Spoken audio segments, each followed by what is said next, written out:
In the welterweight division at UFC 296, you got an interesting one here. Vicente Luque takes on Ian Garry. Luque, Brazilian, 22-9 coming in. Garry, perfect 13-0. And this is a fight that Gary's got to win. Number one, if he wants to remain undefeated, but really, if he wants to keep climbing the ladder.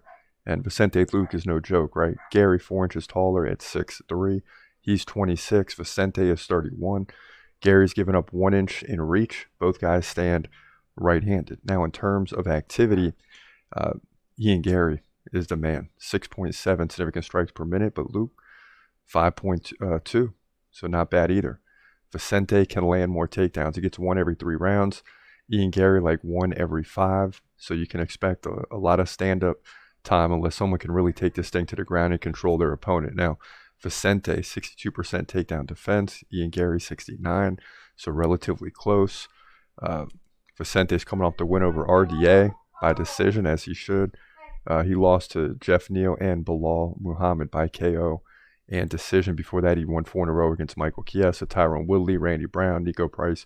He was on a tremendous run. So he's won 5 of the last 7, but has lost 2 of the last 3. Now, Ian Garry, on the other hand, is a winner, right? He's won all 6 in the UFC, beating Neil Magny by decision.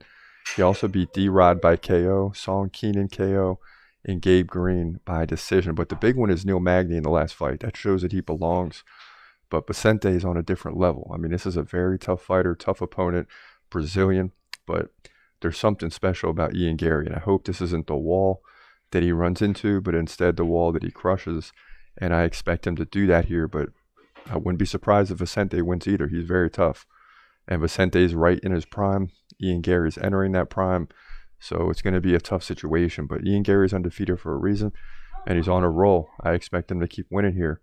I'd like to see him get the KO, but it's likely going to be a decision, close one.